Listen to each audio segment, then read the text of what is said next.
Почитувани гледачи, добра вечер. Добре дојдовте во новото издание на Трета порта, политички магазин кој ви ги пренесува случувањата од светот на интернетот од изминатата недела. И во оваа емисија една од главните теми се така наречените бомби на опозицијата на лидерот на СДСМ Зоран Заев, кои продолжи да се објавуваат во јавноста. Ќе видиме во текот на емисијата реакции за тоа, а и ќе видиме и реакции за студентските протести, тоест за студентските окупации, за студентската окупација на универзитетите и факултетите ширум земјата. Ќе видиме и дел од останатите политички случувања, а почнуваме со реакција по посетата на високиот еврокомесар на Македонија Јоханес Хан, кој се сретна со премиерот Никола Груевски, со лидерот на опозицијата, со лидерот на СДСМ Зоран Заев и со други општествени чинители, а Јоханес Хан по посетата кажа дека немал конкретен план за решавање на политичката криза, туку дошол само разговарал со сите политички актери, а тоа што ќе се случува во иднина ќе биде објавено. Инаку Хан понуди помош од страна на Европа, понуди помош од страна на европратеници кои би се вклучиле во решавање на кризата.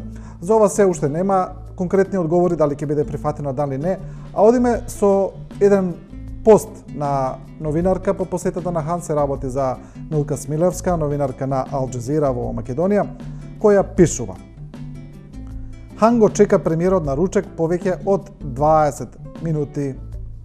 Тоа е пред резиденцијата на Европската Унија во Скопје. И тука се објавени фотографии.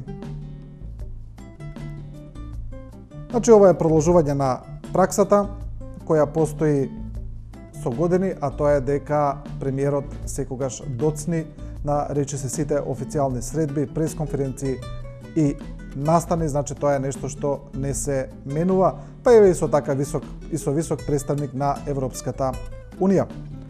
Одиме со реакции по објавените материјали од страна на СДСМ. Како што е познато на јавноста, во последните телефонски разговори кои се објавени од СДСМ, а кои се дел од разговорите кои според опозицијата се дел од прислушуваните материјали кои се направени од страна на македонските тајни служби, во кои се прислушувани над 20.000 граѓани, се објавени разговори на министри, на директорот на Управата за безбедност и контраразузнавање и на новинари кои разговараат за судски пресуди, за именување на суди, за именување на јавни обвинители. Во разговорите може да се слушне дека директорот на УБК Сашо Мјалков, министри, како министрите за внатрешни работи Гордана Јанкуловска, министрот за финансии Зоран Ставревски, кои се објавуваат по втор пат веќе, но и новинари, представници на ДУИ, на другиот владен партнер, зборуваат отворено за местење на судски одлуки, за местење на суди, на обвинители, и тоа го разговараат како да е нешто најнормално. Она што е интересно е дека реакција за овие разговори нема од страна на владата, ќе го видиме и тоа, а ќе ги видиме и оние реакции кои ги има. Почнуваме со јавниот обвинител Марко Зврлевски, кој е посочен во еден од разговорите од страна на опозицијата, а во разговорот се слуша само името Марко. Тоа е кога разговараат министрите за финансии и за внатрешни работи Ставревски и Јанкуловска. Значи, еве еден текст на Радио Слободна Македонија, насловен Ало, судија види вака. А јавниот обвинител Марко Зврлевски вели дека тој никогаш не постапувал во предмет во кој бил обвинет министерот за финансии Зоран Ставревски. Јас како обвинител немам постапувано по предмет во кој како пријавено лице се појавува министерот за финансии Зоран Ставревски. Јавните обвинители кои постапуваат по предмети по кривични пријави се апсолутно независни. Сами ја носат својата одлука и во конкретен предмет на нив не може да се влијае со никаква молба, препорака или укажување. Тоа го вели Марко Зврлевски во реакција по снимените разговори. И сега во истиот текст еве објавени се и разговорите за тоа што се зборувало, а има и коментар на адвокатот Александар Тортевски, кој вели: Европската Унија и Америка потрошија страшни пари за едукација. Значи, не знам колку пати беа во Америка и јавниот обвинител и јавни обвинители. Меѓутоа, тие луѓе донатори не може да претпостават дека овие кога ќе се вратат назад, џабе таму ги учеле на семинари. Им кажувале како треба да го постават независното судство, тие не знаат дека Јанкуловска може да му сврти на јавниот обвинител и да му рече: ај заврши ја работата, и тој вика задачата што ми ја даде, ја завршив. Тоа го вели адвокатот Александар Тортевски како коментар на целата ситуација.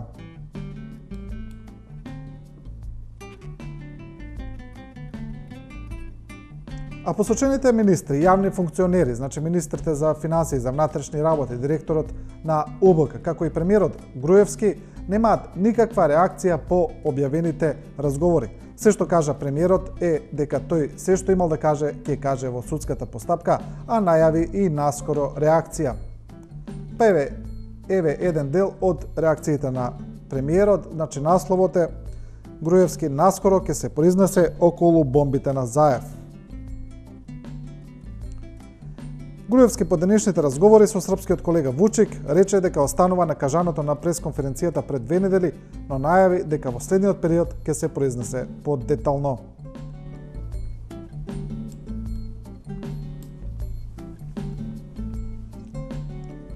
Тоа е реакцијата на премиерот Груевски, а со реакција за разговорите се јави новинарот Драган Павловиќ Латас. Тој не негира дека навистина зборувал со сопругата на тогашниот министер за правда Михајло Маневски, Филимена Маневска, и дека од неа барал да ургира да се донесе поповолна судска пресуда за него во спорови кои се водени во апелациониот суд. Драган Павловиќ вели дека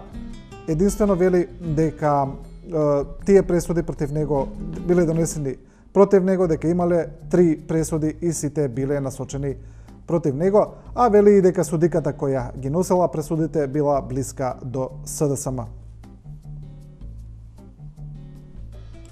Значи, како што кажав, Драган Павловиќ не негира дека навистина зборувал со сопругата на министерот за правда Филимена Маневска. И еве го насловот: Нивната баба судика пресуди против мене. Уредникот на Сител, Драган Павловиќ Латас, во изјава за оваа телевизија потврди дека не ги добил 3 предмети за клевета против новинари кои ги поднел. За таквите пресуди тој ја обвини судиката Мирјана Дуковска од апелациониот суд, бидејќи била баба на Јован Деспотовски од извршниот одбор на СДСМ. Латас не го негираше разговорот со Филимена Маневска, од кој денеска СДСМ објави аудио снимка.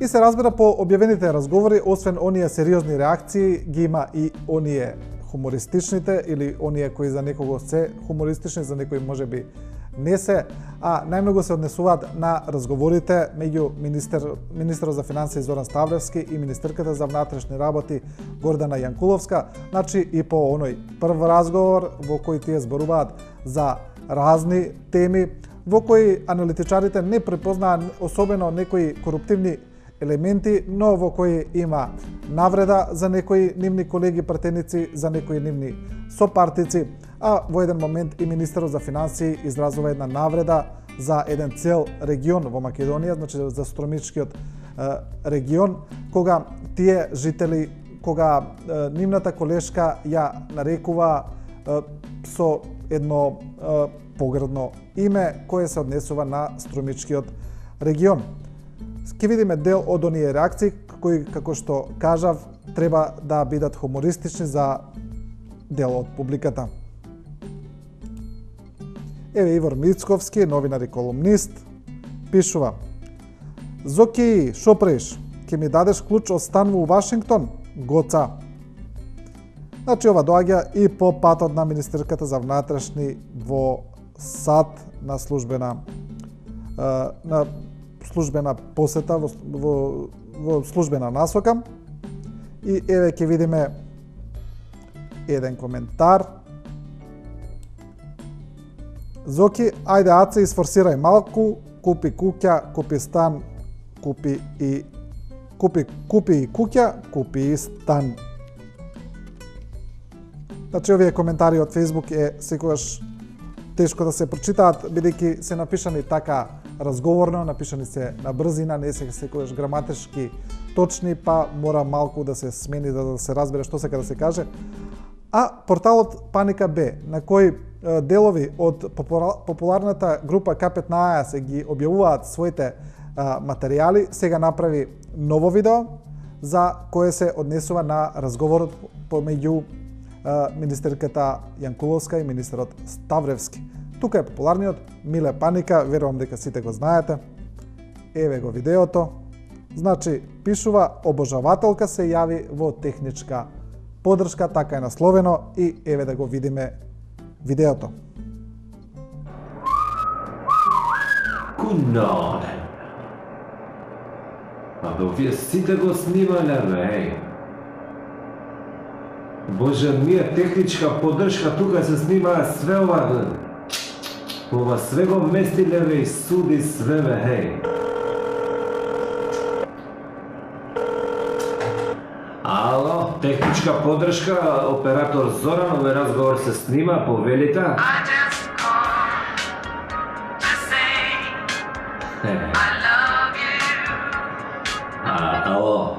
Ало, Горде, ти си?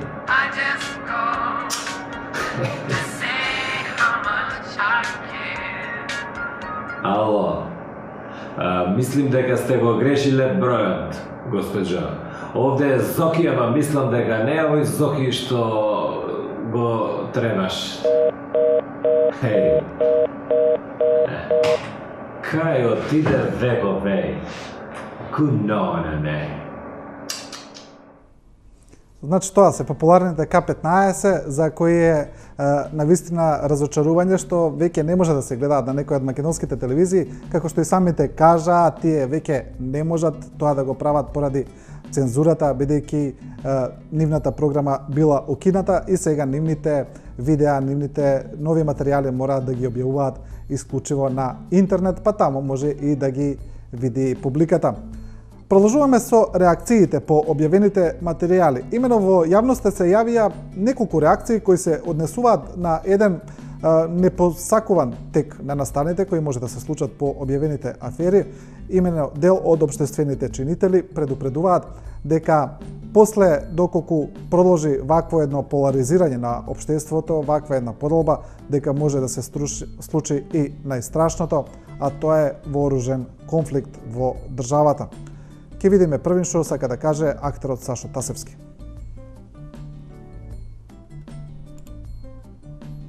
Тасевски пишува Македонија пред граѓанска војна. Тоа е неговиот надпис. Значи тука се ставени и некои фотографии кои укажуваат на тоа, значи еден тежок, навистина грозоморен надпис. Тоа е неговото мислење.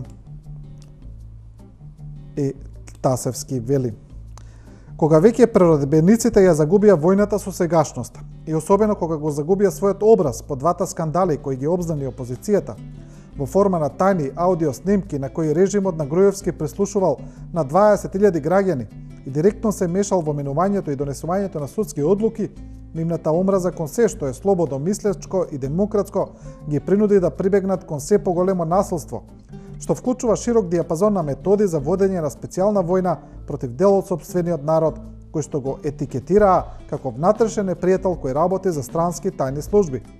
Значи, грците не се повеќе непријател број 1 на оваа држава, ниту пак радикалните албанци шовинисти, туку дел од етничките македонци. Ете, тоа е сценариото што го смисли Гебелсовата машинерија на братовчедите во очајнички обид да спасат што може да се спаси и што е најважно, да ја спасат својата дебела, нечувствителна кожа. Тоа го пишува Сашо Тасевски, Македонија пред граѓанска војна. А слично мислење има и претседателскиот кандидат на СДСМ Стево Пендаровски, кој исто така предупредува на едно можно такво сценарио. Пендаровски вели: се плашам да не ни се повтори 2001 година без пушки.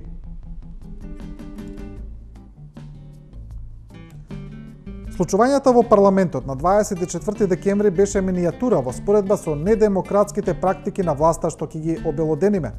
Ако тогаш кризата се разреши со посредништво на еврокомесарот Штефан Филе, тогаш не гледам како ова би се разрешило без меѓународна медијација.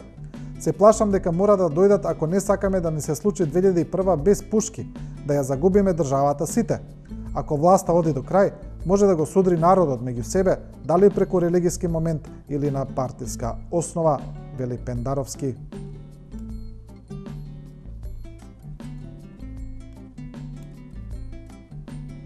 А порталот Курир од ова прави нова вест и го носи својот заклучок, својата анализа која ја пренесува од друг портал.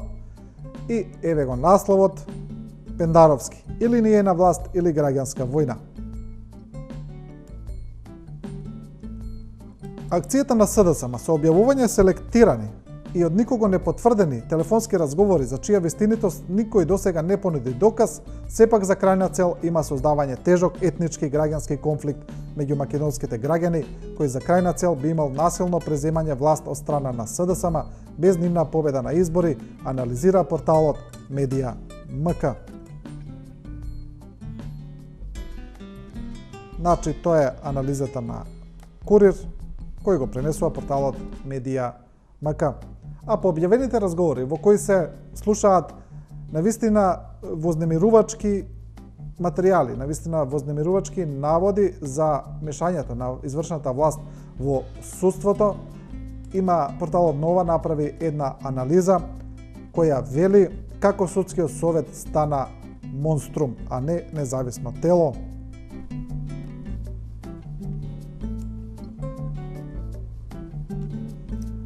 Во дел од текстот се вели: во овие 9 години судскиот совет избра над 330 судии во сите судови во земјата, со што го промени речиси половина од вкупниот број судии. Само 40 од нив имаат завршена обука во Академија за судски јавни обвинители, додека другите се избираат од адвокати и државни органи. Често тоа беа блиски роднини на функционери од власта, на тој начин беа пополнети двата управни судови и апелациониот суд во Гостивар како новоотворени, но и на сите други места каде што се избираа нови судии. Поради неистручно работење беа разрешени околу 80 судии, најмалку тројца беа лустрирани, а десетина опфатени со кривични постапки, од кои половина беа осудени. Тоа е анализа за состојбата со судството во Македонија. А по објавувањето на бомбите од страна на опозицијата, во јавноста се јави група која се нарекува Анонимуси од Македонија и која се заканува дека таа ќе објави преслушувани аудиоматеријали за кои вели дека постојат работи кои опозицијата сака да ги скрие. Оваа група вели дека тие материјали ги набавила од страна на серверите на СДСМ, дека провалила во тие сервери и од таму ги земала преслушуваните материјали. Од своја страна од СДСМ велат дека тие немаат никаков упад во нивниот систем и дека не пријавиле такво нешто во полиција и велат дека тие материјали доколку се објават дека ќе дојдат од страна на власта и дека тоа ќе биде нешто што дополнително ќе укаже дека ќе го потврди скандалот со преслушување.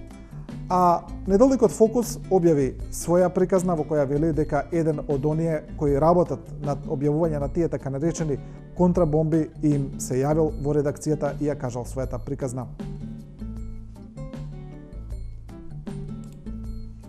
Фокус вели во насловот на нивниот текст: зад македонските анонимуси стои Мавара со прашалник.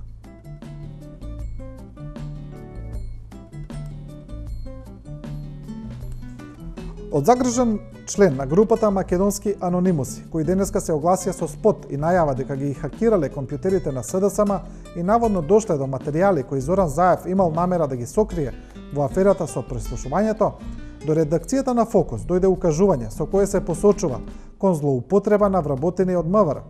Групата под лажно име Македонски анонимуси, во која некои пристапиле доброволно, а дел под принуда, деновиве треба да лиферува снимки од телефонски разговори добиени со неовластено прислушување. Тоа е текстот на Фокус. А по најавата на така наречените македонски анонимуси, на својот Facebook профил се огласи и лидерот на СДСМ Зоран Заев, кој вели дека доколку тие го направат, тогаш ќе виделе кои се вистински анонимуси, така пишува Заев. Еве го неговиот пост. Навивајте за нас затоа што искрено и честно се бориме за слободата. Помогнете затоа што се работи за слобода на сите и за нашата татковина. Навивајте и помогнете затоа што убаво е да се биде со победникот, а ќе победи вистината за Македонија. П.С. Подготвени сме за така наречените анонимуси. Нека почнат, па ќе видат што значат вистински анонимуси. Тоа го пишува Зоран Заев. А на својот Facebook профил се огласија Анонимуси Македонија, значи групата која до сега постоеше по тоа име, значи тоа е дел од таа светски позната хакерска мрежа и кои велат дека тие не го направиле тој профил каде што треба да се објавуваат тие материјали и тие не стојат зад групата која се нарекува Анонимуси од Македонија. Демант од македонските анонимуси, ние не сме направиле видео, анонимуси не се партиски поврзани. Нашата страница нема направено вакво видео и не стоиме за ова. Се сомневаме дека видеото е направено за нечии политички поени. Не наседнувајте. Анонимуси не се и никогаш не биле партиски поврзани, се вели во демантот на Анонимус Македонија.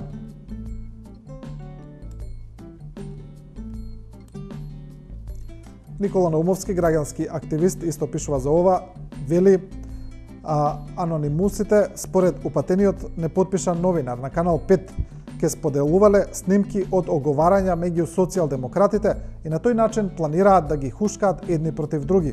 Добар план, анонимуси, јамб у најава. И тука е објавен текст од Канал 5, кој што е насловен Зошто македонските анонимуси предизвикаа паника на Бихачка. А новинарот Бранко Геровски, кој е уредник на Слободен печат вестникот и на порталот Плюс Инфо, вели дека неговите медиуми ќе ги објавуваат и тие приказни на тие македонски анонимуси кои се нарекуваат, но само доколку тие бидат објавени на пресконференција на ВМРО ДПМН. Еве зошто. Почитувајќи го јавниот интерес, односно правото на јавноста да знае за масовните незаконски прислушувања на илјадници граѓани на Македонија, СДСМ ја преземе одговорноста за јавно објавување за неовластено снимени тонски записи за кои се зборува за скандалозни кршења на уставниот поредок и на законите на оваа земја. Порталот Плюс Инфо и дневниот вестник Слободен печат екстензивно известуваат за пресконференциите на СДСМ. Почитувајќи го истовремено и новинарското правило да се сослуша другата страна, бараме и објавување изјави о сите засегнати. Во врска со најавените контрабомби, така наречени, претпоставувам дека владеачката ВМРО ДПМН или евентуално друг релевантен политички субјект, проценувајќи го јавниот интерес, ќе ја преземе одговорноста за јавно објавување на најавените тонски или аудиозаписи. Во својство на главен и одговорен уредник на овие два медиума, донесов одлука да известуваат за тие пресконференции. Обемот на известување ќе зависи од тоа колку со објавените материјали е засегнат јавниот интерес. Доколку овие материјали не се објават на таков начин, медиумите со кои раководам нема да преземат одговорност за нивно непосредно објавување, затоа што тоа е спротивно на кривичниот закон. Тоа го пишува Бранко Геровски. А во однос на останатите реакции за прислушувањето има спротивставени ставови, некои пишуваат дека опозицијата со нивното објавување го допрела дното, како што велат, други велат дека е отворен процес кој мора да заврши со одговорност за власта, за скандалите и за оние така наречени бомби кои се уште не допреле до јавноста, а кои ќе излезат во наредниот период. Продолжуваме со уметникот Колеманев. Тој пишува колумна за дневниот вестник Дневник и неговата колумна е насловена Бла-бла разговори.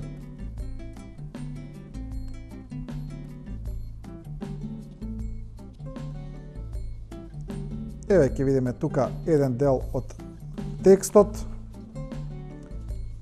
Значи Коле Манев вели дека некој пријател го прашал што мисли за случајот Пуч. И еве го неговиот одговор. Што мислам? Мислам дека е крајно несериозна и неодговорна работа. Не знам што друго да мислам. Мене не ми е јасно што сака Заев со ова да постигне. Како не ти е јасно? Тој веројатно е убеден со ваков случај ќе може да дојде на власт без избори и без добивање доверба од граѓаните. Тоа го пишува Коле Манев во неговата колумна Бла-бла разговори. А Петрица Рачини, исто така граѓански активист и колумнист, пишува колумна која е насловена ТВ Патриоти со спуштени глави.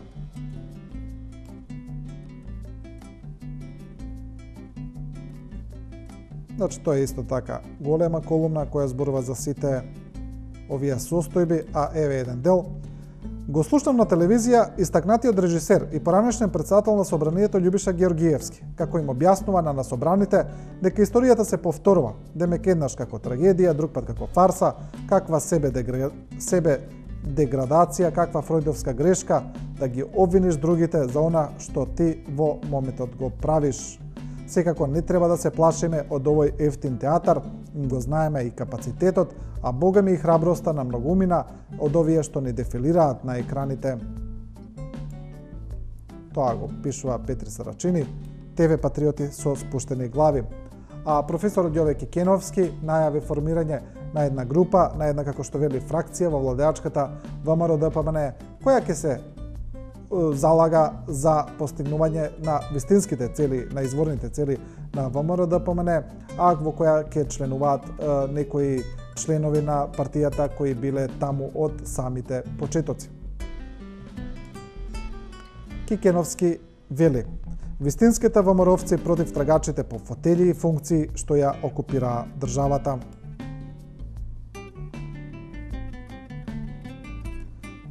Конвенцијата само го исфрли на површина она што подолго време се случуваше во партијата, далеко од очите на пошироката јавност. На конвенцијата паднаа маските. Незадоволството од натрепартиските случувања трае од поодамна, поточно од моментот кога Груевски се обиде и успеа да го замагли, поточно избрише сето она што мирисаше и потсетуваше на изворното ВМРО-ДПМН. Незадоволството почнува од оној момент кога под плаштот на подмладување на партијата се елиминираше препознатливиот, зрел и докажан партиски кадар кој ја издействува независноста на државата и ја постави иднината. Тоа го пишува Ѓове Кикеновски.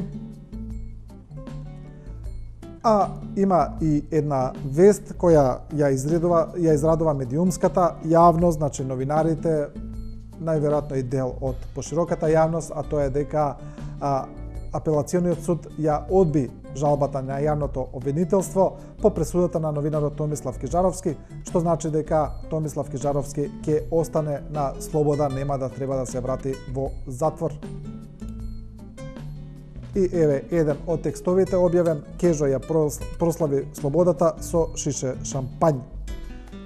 Новинарот Томислав Кижаровски во присуство на своите пријатели и колеги ја прослави ослободителната одлука која денеска ја донесе апелациониот суд, а со кој се потврдува условниот отпуст.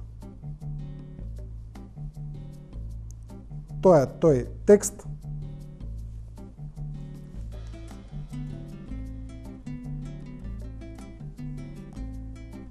И емисијата ќе ја завршиме со уште еден блок кој е посветен на студентската окупација на универзитетите и факултетите ширум земјата. Како што е познато, таа окупација се шири, почна од Универзитетот УКИМ во Скопје, веќе се шири на сите факултети во сите градови. Студентите велат дека тие бараат укинување на државниот испит, целосно вадење од тој момент од законот и правење на нов закон за високо образование, и вела дека окупацијата ќе продолжи се до тој момент. Тоа е нивното барање.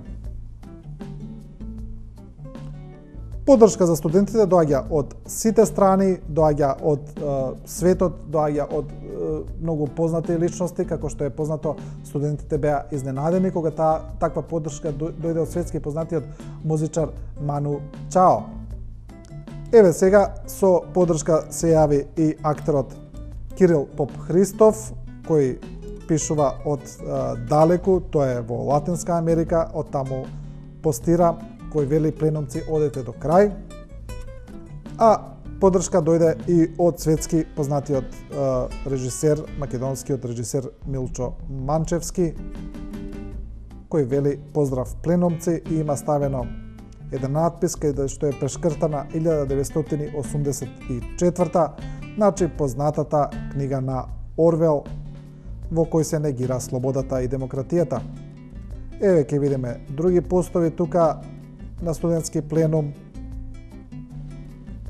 Значи, вели, во текот на денот се случи бојкот на Педагошка академија, Факултетот за ликовна уметност, Шумарски факултет, Факултет за дизајн, технологија и мебел и интериер, Природно-математички факултет, Земјоделски факултет, Архитектонски факултет и така натаму. Тука се постираат сите работи за автономна зона. Еве прогласена автономна зона на Технички факултет во Битола.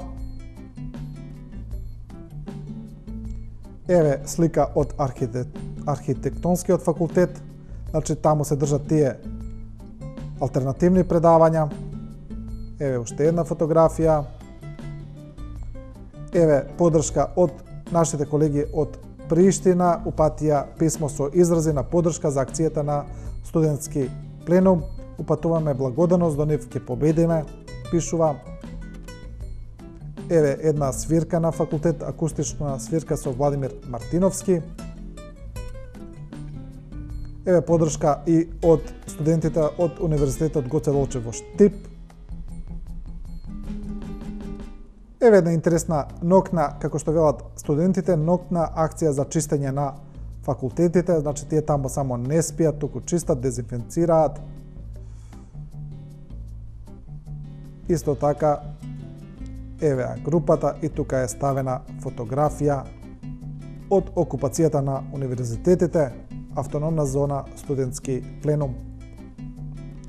Со овие материјали за студентите ја завршуваме оваа трета порта. Емисијата гледајте ја секоја среда во 19 часот и 15 минути. Ние ќе работиме и оваа недела за да имаме подготвени материјали и да имаме подготвена емисија за наредната среда. Не го заборавајте мотото на трета порта, ние не ви кажуваме како да размислувате, туку ви ја прикажуваме големата слика, заклучоци донесете сами. Останете и со програмата на 24 вести.